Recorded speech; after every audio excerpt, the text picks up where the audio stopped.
These are the last, frightened words of a 25-year-old woman who took her own life while egged on by strangers on an evil online suicide. Beautiful Amazon worker Shawn Shadow poisoned herself in her bedroom last year, while her mum Jackie Beaver worked from home just feet away. She live-blogged her final moments on a discussion forum, yet instead of urging her to seek help, other vulnerable users told her, "Safe travel." Shawn was, her mum claims, the victim of pro-choice suicide forums and web pages which are easily accessible by search engine giants like suicide forums preying on kids as young as 9. A Sun online investigation has found a string of explicit and harmful websites are offering struggling young people suicide tips, step-by-step instructions and drawings, and even success rates for different methods. Available on the normal internet rather than the dark web, these sites have been partly blamed in suicide cases both in the UK and abroad, with children as young as 9 said to be among those accessing damaging content. And for grieving parents like Jackie, they are predatory platforms that must be shut down,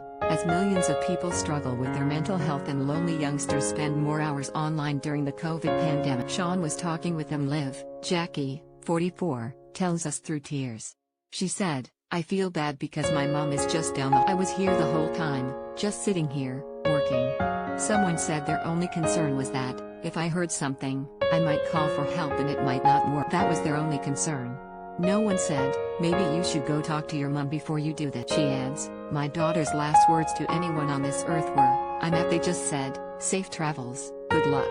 Over 15k vulnerable users. In April this year, a 23-year-old man from Leeds was found dead on his family's sofa after accessing the same discussion forum as we are choosing not to name the site, which boasts more than 15,000 members and nearly 50,000 online threads, due to its dangerous content. And in August 2018, 24-year-old Callie Lewis, from Kent, ended her own life in a tent just weeks after seeking solace in a pro-choice suicide. Other web pages offer disturbingly detailed suicide instructions, though they're not highlighted by Google, which lists the Samaritan's 24-hour helpline number as its top result.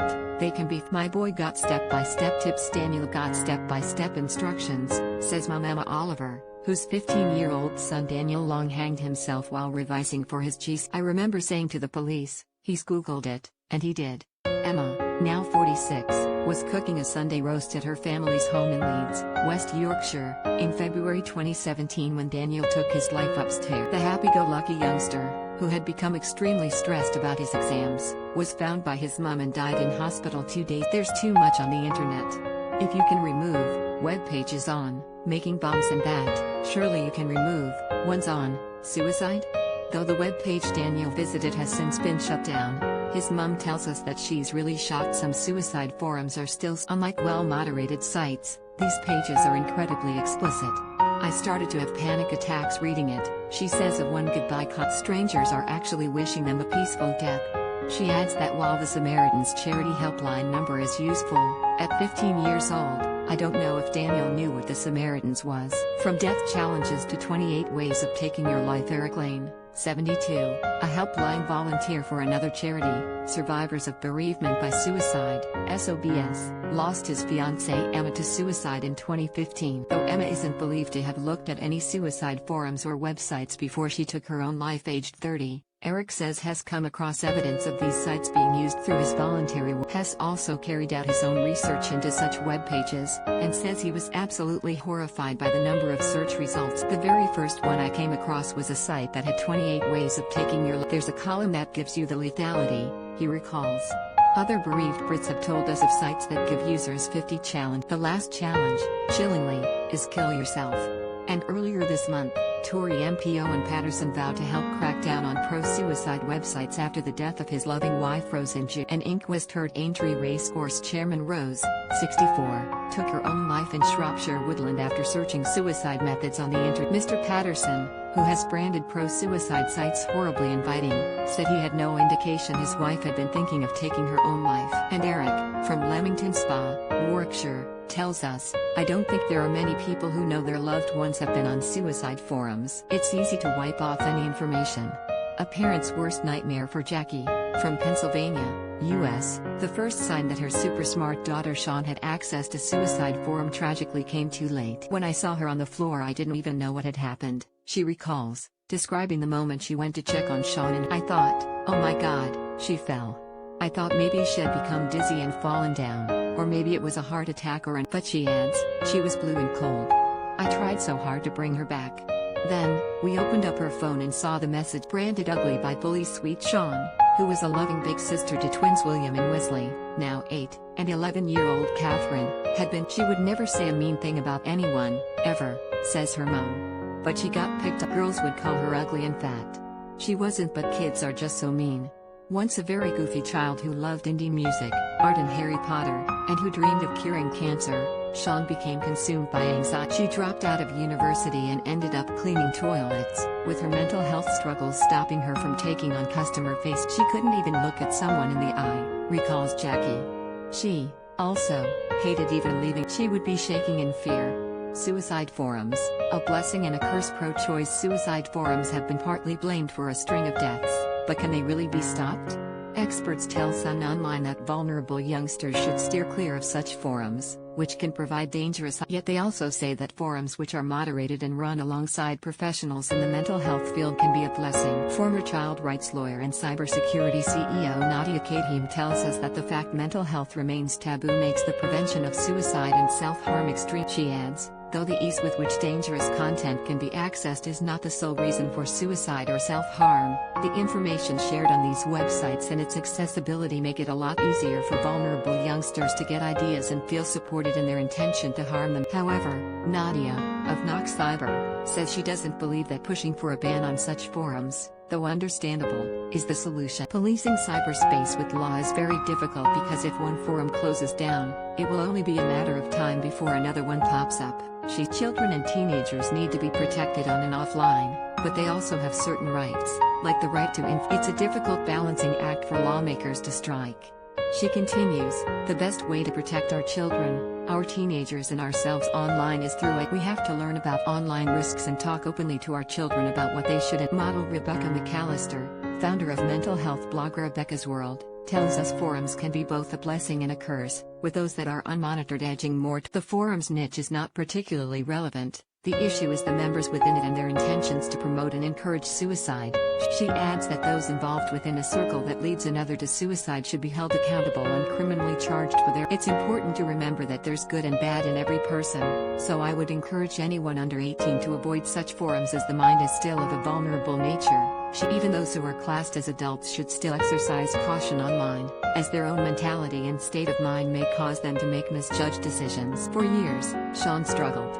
Living at home, she took medication and had sessions with a psychologist, a psychotherapist and even But in April 2019, then working for Amazon, her condition worsened. She was withdrawing from us, especially from her siblings, whom she adored, says Jackie, now married to husband Chip. She definitely started going downhill. Unbeknown to the mom, this was around the time Sean joined the suicide, and weeks later, she posted her last, desperate messages on the site. I didn't hear anything from her all day and I figured she was sleeping, recalls Jackie. Her sleeping and eating patterns were always strange. But after knocking on her daughter's door, the mom was confronted by her worst nightmare, Sean, lying lifeless on the floor. It was something I'll never, ever be able to get out of my head, she weeps. Sean was I had her when I was 18. She was at my high school and college graduations. My whole world is just upside down right. Sean had allegedly been instructed on how to end her life, and how to avoid raising the alarm, by other members of the suicide. Her heartbroken mom is now fighting to get the site shut down, claiming some young users are even being asked to videotape their suicide. It's not the dark web, anyone can go on there, you don't even have to log in, says Jackie, who works I will never forget the feeling when I opened my daughter's phone. A pro-choice community. The forum describes itself as a pro-choice community that does not encourage, promote, advise, suggest, nor aid suicide in any way or form. However, it says it supports members' right to end their own lives, and admits that there is information on this site that if used could kill. Our investigation unearthed detailed illustrations, harrowing farewell messages, and suggestions of where to buy deadly substance. Users apparently verified as dead had a dash through their screen names. We came across a goodbye message from one of these users, posted last week. Another member had replied to them, "You deserve the best." And Jackie believes, if it wasn't for the site, Sean would be here. You can tell, some users, are kids. Someone said, "Should I tell my parents?" A bunch of people said, "No, absolutely not," she said. They tell you what to say to make your parents think you're okay. They mock the whole mental health industry. According to Google, people who search for certain suicide-related queries will be automatically shown the phone number of trusted organizations that can provide help and support, such as the Samaritans in the UK. The tech giant also bans autocomplete search on terms such as suicide and self-harm, and defers to local law when it comes to its displayed result. Mums fight for change, but bereaved parents like Jackie and Daniel's mum Emma want 6 suicide forums and websites to be removed from the. After all, they say, they know how lethal such content can be. I'll never be the same after this, but I have to fight for Sean, my other kids, and for every kid out there, Jackie tells us. I'll never, ever stop trying. You are not alone. Every 90 minutes in the UK a life is lost to suicide. It doesn't discriminate, touching the lives of people in every corner of society, from the homeless and unemployed to builders and doctors, reality stars and footballers. It's the biggest killer of people under the age of 35, more deadly than cancer and car crash. And men are 3 times more likely to take their own life than women. Yet it's rarely spoken of, a taboo that threatens to continue its deadly rampage unless we all stop and take notice. That is why The Sun launched the You're Not Alone campaign.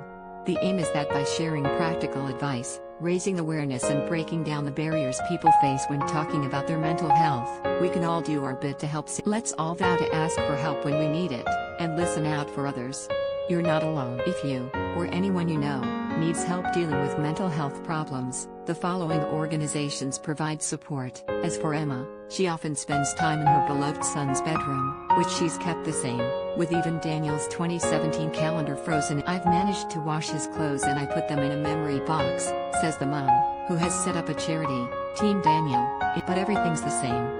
According to official figures, 187 youngsters aged between 10 and 19 took their lives in England and Wales in 2017, up from 112 in 20. Like Daniel, most, if not all, of these will have had access to the internet. Tough new sanctions. The government's online harms bill calls for an independent regulator to hold tech giants to account for neglecting child safety on their platform. It could mean hefty fines if harmful material is not removed swiftly. When approached about the suicide forums we investigated, a Department for Digital, Culture, Media and Sport, DCMS, spokesperson told The Sun Online, "This kind of content is completely unacceptable and we will soon be introducing new laws to tackle it. There will be tough sanctions for online companies which fail to fulfill a new legal duty to protect their users from harmful." But for many grieving families, the move is coming too late. Daniel's never out of my thoughts, Emma. It's been almost 4 years. It's coming up to Christmas, so I feel that anxiety again. I shouldn't say it really.